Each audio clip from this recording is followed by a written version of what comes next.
Hello everyone and welcome back to my channel. So as you can see, I'm starting a new writing a book vlog series. I want to upload a video at least once a month of my progress because then it means that I have to actually make progress. Today, as we stand on the 14th of August 2017, I have 95,000 words of the first draft of my novel, which is not as good as it sounds. Since I started planning the novel about 4 years ago, I did a lot of research into Greek mythology, and that's kind of where my big idea came from. It follows mythology to do with Hecate, who is a goddess of witchcraft and necromancy and shapeshifting and basically just badass female power. When I started planning out the novel, I knew that I wanted to follow this idea of Greek history inheritance. I think my biggest problem with the book so far is that I didn't write it front to back, basically. I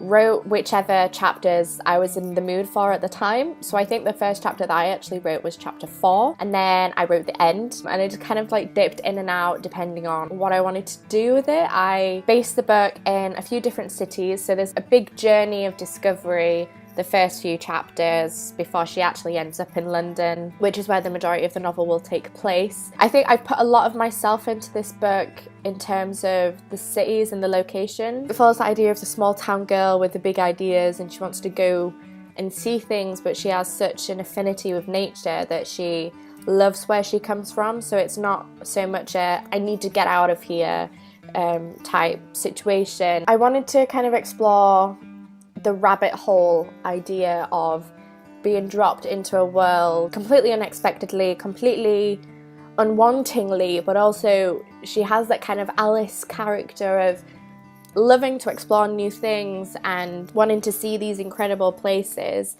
but not having the access until one day she does, if that makes sense. It is an urban fantasy, I should probably put that out there. You know, lately I've been reading less and less fantasy because it doesn't follow the same tropes that I love. I think a lot of what's come out recently has been high fantasy and historical fantasy, but what I love is urban fantasy. I love the idea of discovering a world, the Harry Potter, the Percy Jackson, the Clary Frey of the literary world. I love those characters and I want to create my own. I want to show people that urban fantasy can still be created, and yes, it follows the same tropes, but at the same time it's so new and so different. So 95,000 words in a really, really rough first draft of an entire novel.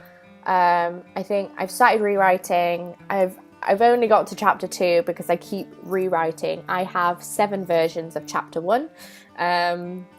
And I just can't decide. So far, my favourite one is a bonding session with a squirrel, and that sounds really weird, but it's relevant to kind of what she discovers about herself. But there is a conversation with a squirrel. The squirrel doesn't talk back. It's not one of those really creepy Snow White, oh my god, I can talk to animals, Dr. Dolittle type situations. She doesn't believe that she can talk to animals, but you know, like when you see a cat and you have a conversation and you know that they'll never respond. It's kind of like that, but she creates these bonds and these affinities with lots of different creatures that she comes across, and it sounds really crazy when I talk about it out loud.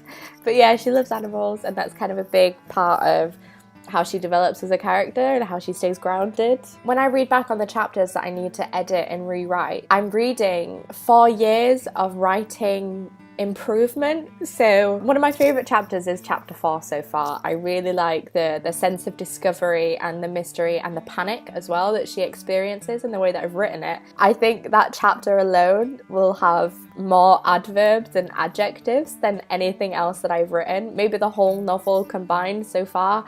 I was so heavy with descriptive writing, and not in a good way. We're not talking Tolkien or Martin. Basically follows that like high school teaching that you have to describe everything, that you have to describe the vines covering a house in 3 paragraphs. It's completely unnecessary, but I also love the scene that it creates.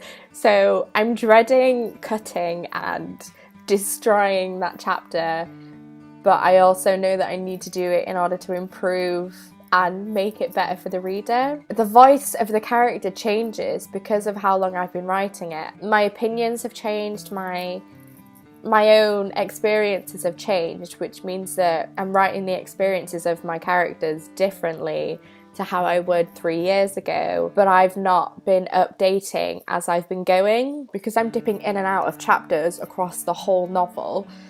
She's progressing at different stages to what she should be. She's more mature in one chapter earlier on than a chapter later on. The maturity should be building as the novel goes on, but it's dipping in and out and randomly at different times, which is why this whole thing warrants for a complete rewrite. I know everything that I need to write about. I know everything that I need to add in and take out. I just need to get to it. It feels like a big accomplishment to have written the first draft, and I'm being really lazy about redoing it. Hopefully, the next time that I do a writing vlog, I will have progressed quite a lot more. I would like to know whether or not these writing vlogs work, and if you do want to hear more about my writing experiences and my own novel and how it's coming along, please let me know what you think and I will happily upload more. And if you also have some writing advice, I would be really happy to hear what you have to say about your own writing experiences. Thank you for watching. Give me a thumbs up if you liked it, subscribe if you want to see more, and I look forward to speaking to you all about this again very, very soon. Bye!